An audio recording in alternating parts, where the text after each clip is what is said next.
Evet, Bali Adası'ndan tekrardan herkese selamlar, sevgiler. Türkiye'den iş adamları Bali'ye gelmeye devam ediyor. Bugün misafirimiz var, Vahit Bey yanımda ve kendisini tanıyalım. Kendisiyle biraz sohbet, muhabbet, sizlere böyle güzel bir video hazırlamak istedik. Hoş geldin öncelikle. Hoş buldum. Uzunca zamandır Serkan kardeşimi, Serkan Bey'i takip ediyorum. Türkiye'de çelik ve maden üzerine iş yapıyoruz. Adana'da yaşamamıza rağmen 6 ay yaz gibi dedik ki Acun'dan ne farkımız var? 12 ay yazı yaşayalım. Hatta ilk geldiğimde 2 gün önce geldim ben buraya. İlk geldiğimde yağmur çoktu çünkü muson yağmurlarının dönemi şu anda. Ertesi gün inanılmazdı.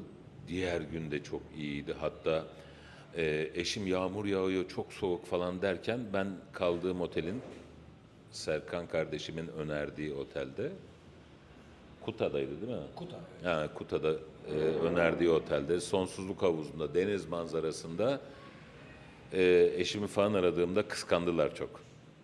Vallahi işte Serkan'ı izlerken videolarından biraz cesaret bulduk. Acaba falan derken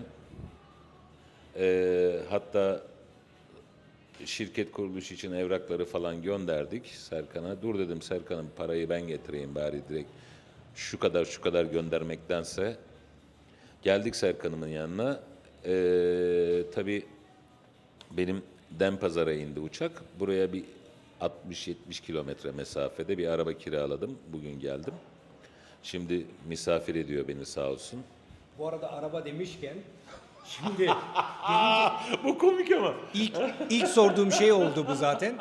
Ya dedim ki araba kiralayacağım dedi. Ondan sonra sonradan aklıma geldi. Burada hani direksiyon sağda ya. Ya dedim ya bu abi dedim şey yapacak araba kiralayacak da direksiyon sağda daha önce kesin kullanmış ki bu kadar rahat rahat araba kiralayıp geleceğim dedi. Sonra bir geldi buraya. Dedim abi dedim sen hiç sağda kullanmıyor. Yo dedi ilk defa atladım geldim dedi ama dedi biraz dedi şey aynaya vurdum. Biraz dedi jantı dedi. En son lastikleri falan. Ya ben Türkiye'de araba kullanmıyorum yani. Sağ olsun Özkan hem korumam hem şoförüm benim. O kullanır arabayı. Türkiye'de araba kullanmıyorum ben. Ya burada korkunç bir trafik var. Motosiklet trafiği falan. Çiler dedi ki eşim sakın hava ait motosiklet falan düşersin. Zaten ben de yani yağmur yağıyor korkunç durumda. Bir de yolda gelirken Serkan herkes böyle naylondan bir şey giymiş. Çekil Süpermen diyorum ben. Çekil. Uçuyorlar. O kadar çoklar ki. İşte dediğim gibi sanıyorum sol tarafı birkaç kere kaldırıma vurdum. Ben lastiği bıraktığımı düşünüyordum.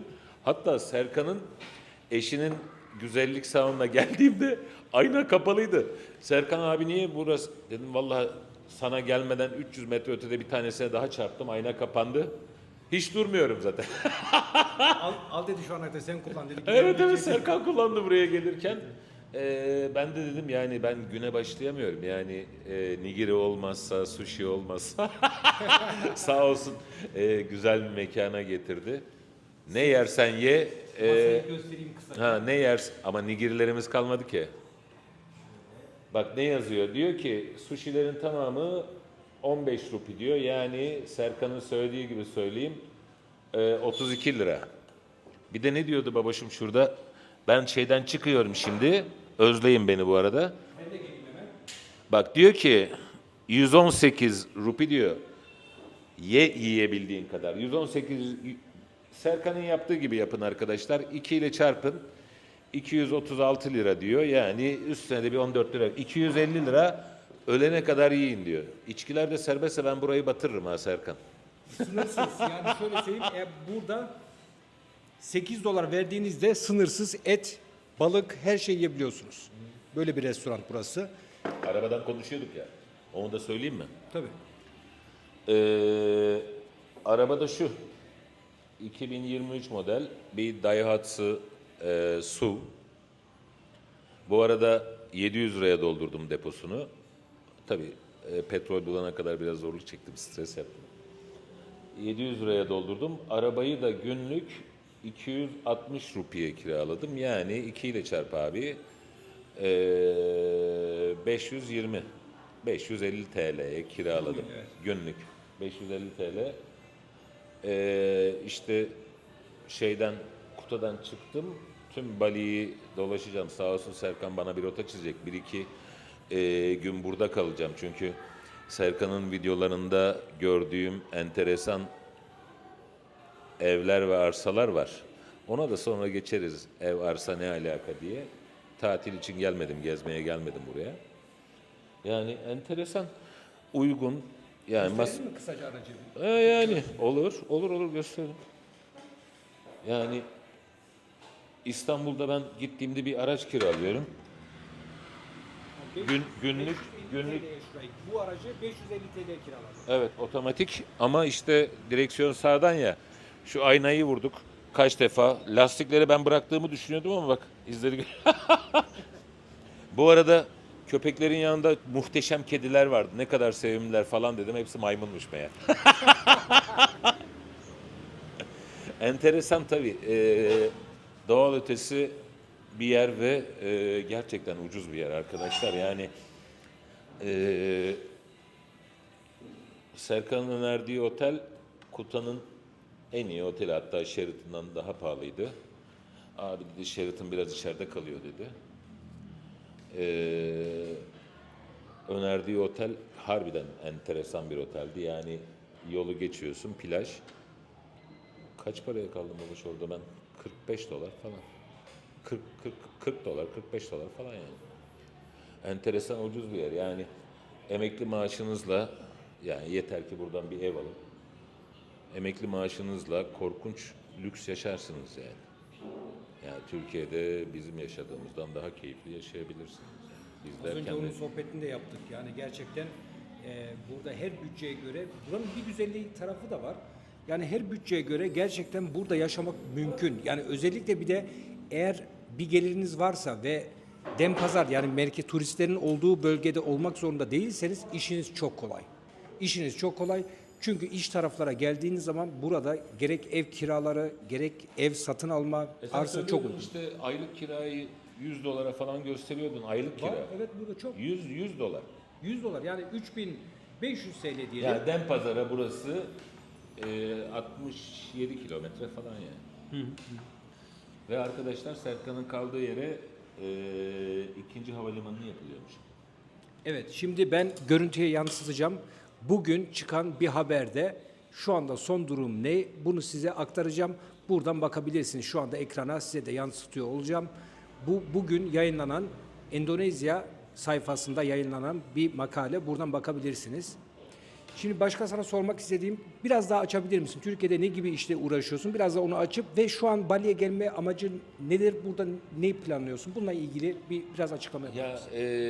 hayatımın çok uzun dönemini üst düzey yönetici olarak geçirdim. Genel müdür yardımcılıkları, genel müdürlükler. En son bir grup firmasının CEO'suyken ayrılıp kendi şirketimizi kurduk. Eşim de hekim. Yani Türkiye'de de standartların biraz üzerinde yaşıyoruz. Evimiz, barkımız var. Neden? Yani işimiz gücümüz yerinde yani. Şimdi bir şeyler söylenir bize mi çöksünler Allah'ını seveyim yani. Buradaki düşüncelerin neler? ya Bali'de buradaki- bir düşüncem var. Bali'de Şirket açılımı Bali'de yapmak Bali'de bir şirket açılımı yapmak istiyoruz. Çünkü Serkan'ı ben uzun zamandır takip ediyorum. Uzun zamandır da telefonda konuşuyoruz. Sağ olsun elinden gelen desteği veriyor. Ki ben şu anda Türkiye'de saat 1'e 10 var arkadaşlar. Buradaki saat 6'ya hemen gösteriyorum. 6'ya 10 var. 5 saat fark var aramızda.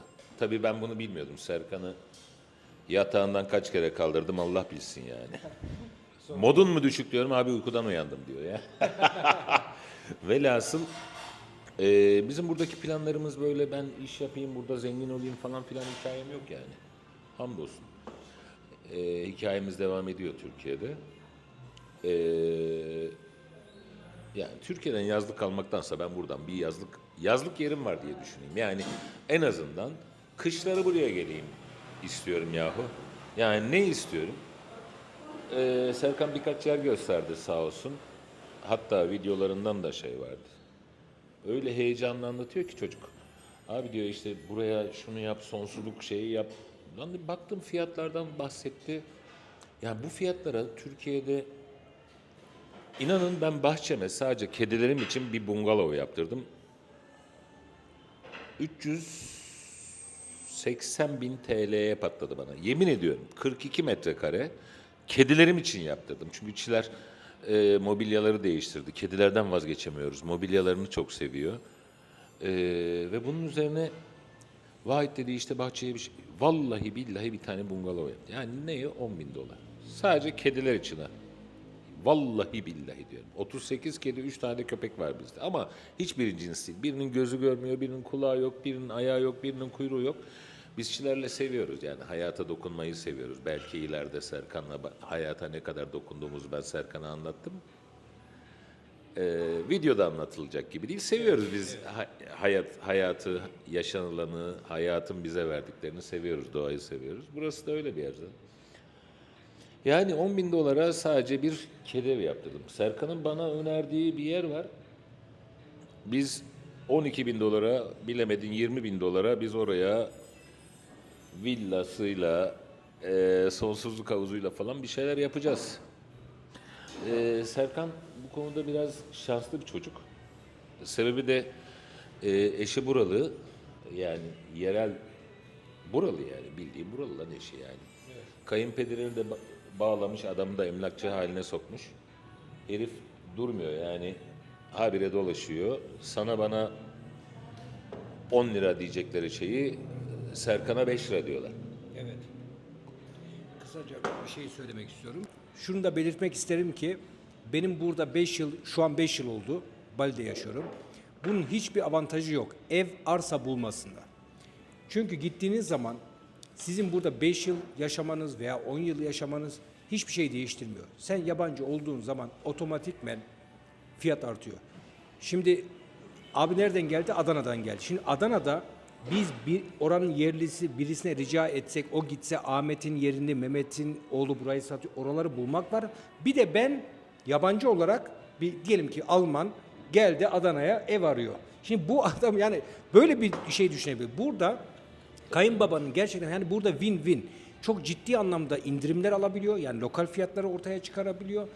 Yani burada ben de bir şey kazanıyorum ama karşı tarafa çok daha bir kazanç elde ettirebiliyoruz. Yani bu konuda En da sevdiğimiz yani. Evet. Bu hikayenin en sevdiğimiz yanı yani. İlla ki yani bilgiye, eğitime, emeğe herkes saygı duyacak. Ben geçen gün bu delikanlının bir paylaşımına baktım. Diyor ki Facebook'umu yönetecek bir sosyal medya uzmanı arkadaşıma ihtiyacım var. Hatta takip ediyorsanız Instagram'da hikayesinde yayınlamış. Sen söyle baba şimdi onu Evet. ben söyleyeyim. evet. Söyle. Bununla ilgili Emeği kesinlikle alınacak diyor. evet. Mesela ben bir ilan paylaştım. Orada Facebook'la ilgili bir işim var ve orada hemen yazdığım şey emeği karşılığı kesinlikle verilecektir. Evet. Kaç para istiyorsa benim eğer maddi olarak gücüm yetiyorsa okeyleyip Hikaye söylüyor emeği. win-win. Ben kazanırken sen de kazanacaksın ama şu benim çok ilgimi çekti. Özür dilerim lafını böldüm. Buyurun. Diyor ki çocuk emeği kesinlikle karşılıksız kalmayacak diyor. Yani emeğe saygı duyacağız abi. Yani ne diyor adam? Gelmiş 5 yıldır burada yaşıyor. Eşi buralı. Kayınpederine bir görev vermiş. O araştırıyor ve lokal kişiden lokal fiyatı alıyor. Hep zaten YouTube kanalında izlerseniz şeyleri anlatıyor. Yani Booking'den bakarsanız, şuradan bakarsanız, buradan bakarsanız bu real estate emlak hikayesini yapanlar yabancı diyor. Herif diyor üzerine %100 koyuyor ve yemin ediyor diyor ki ben diyor abi diyor yani bu 10 liraysa ben 10 lira diyorum. 11 lira demiyorum. Çünkü sen yarın öğrenirsin bunu ve bana dersin ki niye böyle yaptın Serkan? 10 lira diyorum ben diyor. Yani ve diyor anlaşıyoruz. Yani ben emeğimin karşılığını kayınpederini de çalıştırıyor yani patronu sonuçta Serkan kayınpederinin de. Herkesin emeğini vermek için bir ücret almak zorundayım diyor. Fakat dürüstçe de diyor ki 10 liraysa bir ürün ben 10 lira diyorum diyor yahu. Bunu da seviyoruz biz yani keyifle. Ben bu sistemde ilk çalıştığımda, ilk bu emlak işlerine girdiğimde, efendim işte bir arsa buluyoruz. İşte kaç para? İşte 10 bin dolar mı? Ben 10 bin diyorum. Bana kayınbaba aile dedi ki buradaki yerler. Ya dedi bir saniye dedi. Sen nasıl para kazanacaksın dedi. Ne yapıyorsun dedi. Sen o zaman aynı parayı diyorsun. Dedim ki bak şöyle çalışacağız. Ben bizim insanımıza, Türkiye'den gelecek insanlara buradaki fiyat neyse onu söyleyeceğim. Açık açık ben ondan ne talep ettiğimi o bana verecek. Bir de burada bir kural vardır. Mesela hangi ev arsayı satarsan karşı taraf da sana veriyor. Abi 2000 dolar oradan gelsin. 2000 desen ve 4000 eyvallah yeter bana. Ben tutup da Ben bunu- gizli bak, saklı. Ben bunu bilmiyordum. Karşıdan aldığını bilmiyordum. Ona Ha. göre pazarlık yapacağız. Abi. Şimdi gizli saklı ben oraya 10 bin koyup da ondan sonra bunu ya bir yaparsın, iki, üçüncüsü yapamaz. Benim buradaki ama neden? Yok, Bu adam Serkan, oraya bak, gelecek, öğrenmeyecek. Serkan bak ayrıntıyı unutturma. Karşı taraftan da alıyormuş arkadaşlar. Vallahi ben bunu bilmiyordum. O yüzden pazarlık sünnet diyeceğiz yani. Başımın üstünde. Sıkıntı yok ama o Bir karşı şirket taraftan. kuruluşu için de pazarlık yaptık sağ olsun. 2-3 biralık indirim yaptı.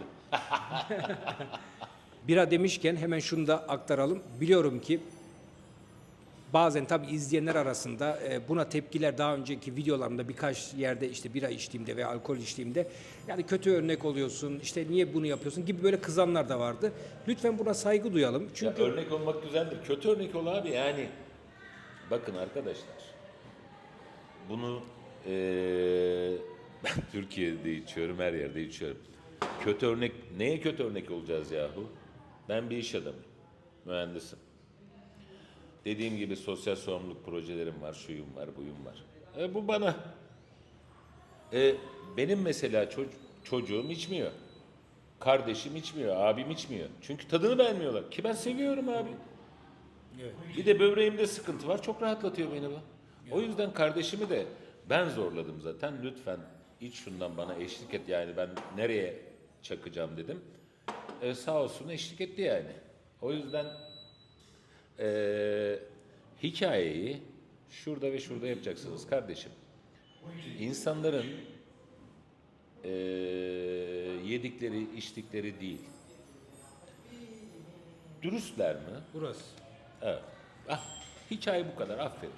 Babacığım yani hikaye burası. Diğer her şey teferruat arkadaşlar. Yani İçmeyenlere de kaldırıyorum. Bakın ben annemin mezarına haftanın 4 günü giderim. Sandalyemi getirir şoförüm mezarın önüne koyar. Bir kadeh bir şeyimi koyarım. Annem hacıdır. Hayatında ağzına kola bile koymadı. Onunla dertleşiriz. O yüzden bu bana ya kimseyi ilgilendirmez. lütfen buna saygı duyalım. Yani bu sadece bu videoyla ibaret değil. İnsanın özel hayatına karışmayalım. Yani tabii ki Bu da- yani ben bu da bunu sosyal önermiyorum sorumluluk. sana. Ama kim içerse, kim şeyse Vallahi herkesin ben kendi öneriyorum bilecek abi. Vallahi ben öneriyorum. Ya, Abi sen- ya ben öneriyorum abi. güzel güzel gidiyor mu? Ben öneriyorum. Evet. Dışarıda devam edelim mi sigara içerek? Tabii. Kardeşimin neyse özendirmeyeceğiz ama rakısını da getirdik. Şalgam getiremedim abi. Onu göstereceğiz şimdi birazdan.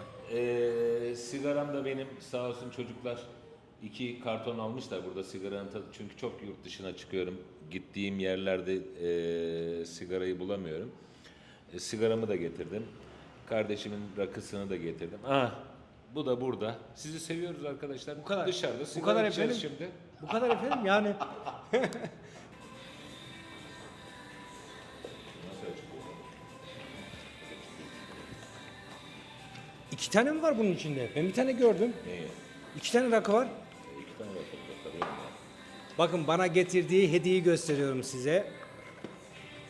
Yeni rakı ve bunu çay bardağıyla mı içeceksin diye bana biraz kızdı. Bir de kadeh de getirmiş. 2 tane de kadeh getirmiş. Daha ne olsun ya. Örnek olalım en azından. Kötü örnek olalım yahu. Çok teşekkür ederim. Çok Rica sağ ol. ederim. Güle oynaya iç. Şalgam da istedi benim kardeşim de. Vallahi şalgamı uçağa koyamam diye şey yaptım. Ama bana şunu söyledim. Baboşum dedim bir mangal göster, bir de kasap göster, etten adam yapayım. Bir de bununla Müzeyyen Senar'dan, eskilerden böyle Allah Allah birer kadeh içeriz, o videoyu da atar kardeşim size belki. Heh. Kötü örnekliğe devam. Bu arada bunlar 70'lik, aldığım fiyatı söylesem uçacaksınız benim üzerime. 2 bira fiyatını aldık. Serkan da beni öptü, sarıldı. Abi bu ne kadar? Dedim ucuz ya. Çok o kadar kasmaya gerek yok. Buyur kardeşim. Sormak istediğin şeyler varsa. Şimdi abi şey diyor ya, biradan başladın, kötü örnek dedin, rakıyı falan şey çıkardın deyince de ne yapayım abi dedim ben de. Bir gösterdik, bari hepsini gösterelim diye, saklamaya gerek yok. Bu arada şunu da söylemek istiyorum. Şimdi Bali'ye gelen birçok kişi oluyor. Ama herkes video çekmeye sıcak bakmıyor. Buna da saygı duyarım. Şimdi ben kendisine sorduğumda herhangi, ya dedim hani video çekebilir mi? Hiç problem değil dedi. Tabii çekeriz dedi. Tabii kendisiyle de buraya video çekmeye geldik. Ama bazı kişiler de buraya geldiğinde işte kimisi eski eşinden dolayı, kimisi efendim farklı dolaylardan dolayı istemiyor. O yüzden Cold glass, yani please. şunu düşünmeyin. Yani sadece video çektiğim kişiler buraya gelmiyor. Video dışında da çok kişi geliyor. Ama herkes video çekmek istemiyor. Buna da tabii saygı duymak gerekiyor. Ben hiç zaten ısrar da etmem. Yani bana hayır diyen bir adama ben bir daha zaten video hakkında hiçbir şey söylemem. Ama sen hemen kabul ettin. Aklıma bir şey geldi de bunu söylersem yayınlamayacak. Tabii ki kabul ettim canım. Yani sonuçta bir porno film sitesinde göstermeyeceksin bizi yani. Yani biz dürüst, vergisini ödeyen, yaşadığı çevrede maksimum sevilen insanlarız yani. Video çekilecek. Hatta videoya başlamadan önce de eşim ve ailemle de çocuklarımla da Serkan Bey'i tanıştırdım. Onlar da tanıyorlar zaten videolardan falan. O yüzden tabii söylediklerine saygım var. Eski eşinden kaynaklı veya bir işinden kaynaklı buralara gelip kendini göstermek isteyen insanlar olabilir ki buna da saygı duyuyoruz. Biz varız yani. Normal yerlerde yayınladığı sürece yani. Başka bir işleri yoksa sıkıntı yok diyorsun. Arkadaşlar, bu adam sosyal medyada bir video içeriği üreticisi. Lay lay lom da yapmıyor. İnsanlara nasıl faydalı olabilirim? Tabii bunun yanı sıra da win-win demiştik ya. Kendime de nasıl faydalı olabilirim diye. Tabii. Ya bunu Serkan'ı bir çocuğun izleyeceğine veya şu içildiği zaman Serkan'ı izleyen birine kötü örnek olacağı birisi olduğunu gerçekten düşünmüyorum. Serkan'ı kim izler abi? Bali'ye gelmek istiyorsa. Bali'ye gelmek istiyorsa izler. Bali'de herhangi bir iş veya yerleşmek istiyorsa izler abi. Yani bira içmeyen bir adam da buraya yerleşmez diye düşünüyorum. Çünkü buraya yakın Java var, Lombok var. İçki yok. Jakarta var. İçki yok. Abi içki olmayan yerde de benim işim olmaz. Yani bu çocuğu da nasıl kötü örnek olabilir ki? Ya sen buraya geleceksen izliyorsun ya bir yatırım yapacaksan izliyorsun. Ya bu tarafa da gelmek istiyorsan illaki bunlara yakınsın. O yüzden ben Serkan'ın kötü örnek olacağını düşünmüyorum. Ben zorluyorum. 3 saatte Serkan'ı kötü örnek nasıl gösterebilirim? Olmuyor abi, tertemiz bir çocuklar. Eyvallah. Ya zaten çocuklara hani bir özel bir yayın yapmıyoruz ama hani izleyenler arasında içmeyenler de bazen hani içenlere saygı duymuyor ya da bu da hoş olmuyor. Yani çünkü Ya ben saygı bir şey duymak söyleyebilir gerekiyor. miyim? Yani yapmayın Bir böyle şey lütfen. söyleyeyim mi ben? Ya içmeyen Bali'ye gelmesin abi ya. Vallahi yemin ediyorum yani. O kadar yer var abi. Ben baktım, hepsine baktım. Buradan daha ucuz yerler de var. Ya güneş, deniz, doğa varken İç adasını aldığımın tosunu diyeyim. Bizim oralarda öyle söylerler. İç yahu. Ya o yüzden bu çocuk da zaten benim zorlamamla birinci birasını içiyor. Ben 4 tane içtim yani. Kötü örnek ben kötü örnek olayım ya. Örnek iyi birisi yani. Ha şöyle söyleyeyim, eğer alkole izleyenler arasında tamamen karşı olan ve dini Abi dini inancı için lan burası Müslüman bir ülke değil ki. Gözünün önünde herkes tangalı, mayolu abi 12 ay böyle yani. Evet. Yani bak içmemek sağlık açısından gayet iyidir ama inanç açısından bunu düşünüyorsan Bali senin inancına uygun bir yer değil abi. Evet. Çünkü kesinlikle. %98 Budist burada. Evet. Senin inancına uygun bir yer değil. Cami yok abi sen Bali'de ne yapacaksın? Öyle bir hayat yok yani. Çok az var ama dediği gibi eğer bu konuda çok hassassanız, din konusunda çok hassassanız gerçekten Bali size uygun bir yer değil. Ona bakarsanız mesela Cennet gibi bir yer, cennette görebileceklerini burada görürsün. En azından cenneti tanımış olur. 2 rekat daha fazla kılarsın abi yani. mesela Java Adası var, Jakarta var. Orada mesela her yerde camiler, işte alkol satışı yasak. Oralar %98 Müslüman abi. daha uygun Buranın sisteme. %96'sı, 97'si Budist yani. Evet. Adam sadece doğaya, Allah'ın yarattıklarına saygı duyuyor. Namaz falan kılmıyor. Binlerce Allah'ları, tanrıları var adamların. Dediğimiz gibi yani sen inancından dolayı içmiyor ve bunu izleyip ve tekrar Bali'ye gelmeyi planlıyorsan bence doğru yer değil burası. Bence de. Ben daha iyi yerleri tabii Yani bulabiliriz. sanıyorum ilk Kesinlikle. defa senin videolarında böyle bir şeyi net söyleyen bir video yaptım veya bir Evet, adam bu konuyu çıktı. ilk defa bu kadar net açtık ama bence de güzel. Yani gerçekten yani arkadaşlar Bali 12 ay yaz. Adanalıyım ben. Eşim üşüyorum dediğinde ben otelimin sonsuzluk havuzuna girdim. Denizi izliyorum. Aşağı indim kahvaltıya. Karşımda üstsüz insan görmedim bak.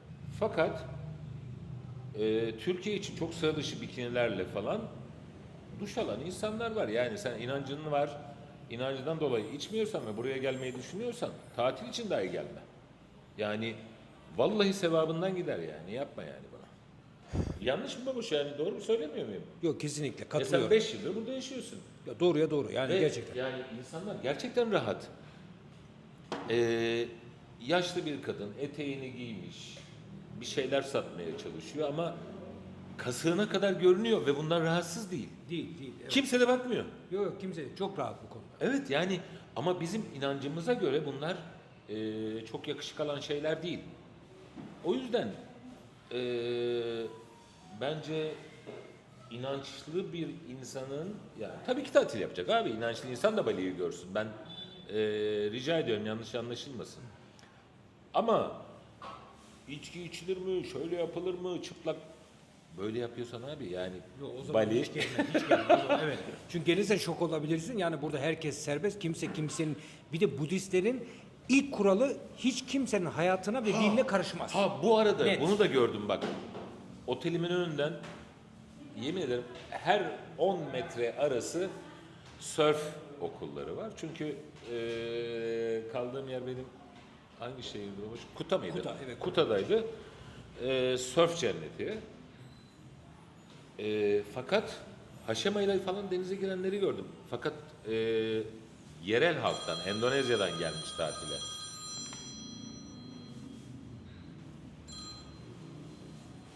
Siz devam edin. Benim bir iş görüşmesi olacak. Evet, kendisi şimdi telefon görüşmesi yapıyor. Bu video buraya kadar olsun. Fazla uzatıp da sizleri sıkmak istemeyelim. Bu videoyu çekerken de benim bütün videolarımda da videoyu çekmeden önce hiçbir hazırlık, hiçbir şey yok. Doğal. Açıyoruz. Sohbetimizi nasıl kamera olmadan yapıyorsak aynı şekilde size karşı da bu şekilde video çekiyorum. Samimi olmasını istiyorum. Bu videoda öyle bir video olduğunu düşünüyorum. O zaman bir sonraki videolarda yine görüşmek üzere. Beğeni ve yorum yaparak bana destek olabilirsiniz. Hepinize Bali Adası'ndan selamlar, sevgiler. Onu derler biz bekler gezip de görelim dünyalar. Herkes bizden bir yer var. Gel ve tadını çıkar. Yıllar beni yollara koydu ben. Tamamladım durdum gel. Yok bize hiç engel. Yol arkadaşım olsan ki zaten böyle güzel her şey.